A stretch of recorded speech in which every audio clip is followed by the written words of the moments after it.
সাহাবাগণ লেখাপড়া করলেন কোথায়? এ মর্মে এক হাদিসে রাসূল করিম সাল্লাল্লাহু আলাইহি ওয়াসাল্লাম বলেন, ইন্নামা আনা বুইস্তু মুআল্লিম। এর অর্থ হলো আল্লাহ আমাকে উম্মতের উস্তাদ রূপে পাঠিয়েছেন। আমি গোটা উম্মতের উস্তাদ, আর উম্মত হলো আমার ছাত্র। এর মধ্যে উম্মতের এক অংশ সরাসরি রাসূলের কাছে লেখাপড়া করেছেন, তারাই হলেন সাহাবায়ে কেরাম। আর উম্মতের আরেকাংশ সাহাবাগণের মাধ্যমে রাসূলের ছাত্র। একদল উম্মত সরাসরি রাসূলের ছাত্র, আরেকদল উম্মত তাদের মাধ্যমে রাসূলের ছাত্র। বুঝে থাকলে বলুন তো, আপনারা সবাই কি সরাসরি রাসূলের ছাত্র, না সাহাবাগণের মাধ্যমে? সাহাবাগণ কারো মাধ্যমে রাসূলের ছাত্র নন, সাহাবাগণ সরাসরি ছিলেন রাসূলের ছাত্র। এই সাহাবাগণকে আল্লাহ রাসূল দীর্ঘ 23 বছর লেখাপড়া করেছেন, লেখাইছেন ও পড়াইছেন দীর্ঘ 23 বছর। এই এত দীর্ঘদিনে যার মর্যাদা সৃষ্টির শ্রেষ্ঠ, এত বড় একজন সুযোগ্য শিক্ষক, দীর্ঘ 23টি বছর, যাদের মর্যাদা সমস্ত ওলি আউলিয়াগণের চেয়ে শ্রেষ্ঠ, তাদেরকে যে এত দীর্ঘ সময়ে পড়াইলেন, লেখাইলেন, কি পড়াইলেন, কি লেখাইলেন? একটি মাত্র কিতাব লেখাইলেন, পড়াইলেন। কিতাবটি হইল আল কোরআন।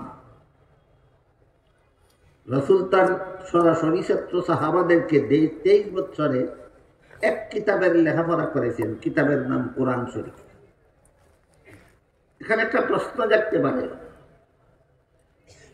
এত বড় সুযোগ্য শিক্ষক, এত বড় সুযোগ্য ছাত্রদেরকে এই দীর্ঘ 23টি বছরে একটি মাত্র কিতাব পড়াইলেন কেন?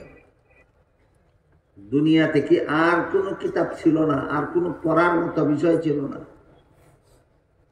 এই প্রশ্নের জবাবগুলি আমার মনে হয় বর্তমান পরিবেশ পরিস্থিতিতে, বর্তমান সময়ের মুসলমানদের সামনে আলোচনা হওয়া দরকার, যে রাসূল এত দীর্ঘদিনে তার ছাত্রদেরকে একটি মাত্র কিতাব পড়ালেন।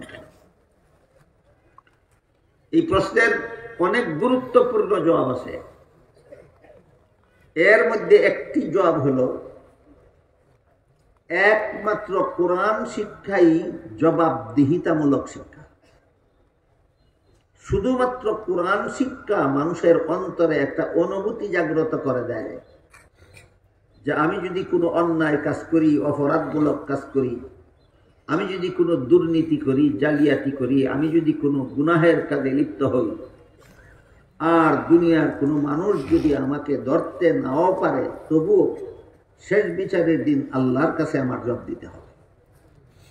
এই অনুভূতিটা মানুষের অন্তরে আর কোনো শিক্ষার দ্বারা জাগ্রত হয় না, একমাত্র কোরআন শিক্ষার দ্বারা জাগ্রত হয়। আর আল্লাহর কাছে জবাবদিহিতার অনুভূতি জাগ্রত না হলে যত বড় শিক্ষিত হবে তত বড় দুর্নীতিবাজ হতে বাধ্য। আল্লাহর কাছে জবাব দিতে হবে আমার জীবনের সকল কাজে। এই অনুভূতি যার অন্তরে জাগ্রত হবে না, সে যত বড় শিক্ষিত হবে তত বড় দুর্নীতিবাদ হতে পারে। আর শেষ বিচারের দিন আল্লাহর কাছে কি জবাব দেব, এই ভয় যাদের অন্তরে জাগ্রত হবে, তারা অশিক্ষিত মূর্খ হলেও দুর্নীতিবাজ জালিয়াতিকারী হওয়ার সাহস করতে পারবে না। যত কারণে রাসূল একটি মাত্র কিতাবের শিক্ষা দিলেন দীর্ঘ 23 বছরে, এর মধ্যে এটা একটা কারণ। এই কিতাবের শিক্ষাই একমাত্র জবাবদিহিতামূলক শিক্ষা। আল্লাহর কাছে কি জবাব দিব, এই ভয় অন্তরে জাগ্রত করার মতো শিক্ষা। এরকম একটা অশিক্ষিত মূর্খ ছেলের ঘটনা আছে খলিফা উমর রাদিয়াল্লাহু তাআলা আনহুর যুগে। হযরত উমর ফারুক রাদিয়াল্লাহু তাআলা আনহু মরুভূমির রাস্তা দিয়ে কোথাও যাচ্ছিলেন, সাথে খাওয়ার মতো কিছু ছিল না। যেহেতু মরুভূমির রাস্তা, এই জন্য রাস্তার পাশের থেকে খাদ্য পানীয় জোগাড় করারও কোনো সুযোগ ছিল না, বাড়িঘর নাই, দোকানপাট নেই। এমত অবস্থায় খিদার জ্বালায় খলিফা উমরের কষ্ট হচ্ছিল। তখন তিনি দেখলেন মরুভূমিতে একটা রাখাল ছেলে এক পাল ছাগলের রাখালি করছে। সে তার পালের ছাগল থেকে একটা দুধের ছাগলের দুধ দোহন করে পান করেছে। খলিফা উমর রাখাল ছেলের কাছে গিয়া বললেন, রাখাল ভাই, তোমাকে দেখলাম একটা ছাগলের দুধ দোহন করে পান করেছ, দয়া করে আরেকটা ছাগলের দুধ দোহন করে আমাকে একটু পান করতে দাও, আমার পেটে বড় খিদা, আমার সাথে খাওয়ার কিছু নেই। রাখাল ছেলে খলিফা উমরকে চিনত না, তাই সে বলল, মুসাফির ভাই, এই ছাগলের পালের মালিক আমি নই, আমি মালিকের বেতনভোগী চাকর। মাস শেষে মালিক যে নগদ টাকা দেবে সেটাও আমার বেতন। রাখালি করার সময় আমার পেটে খিদা লাগলে আমি একটা ছাগলের দুধ দোহন করে পান করি, সেটাও আমার বেতন।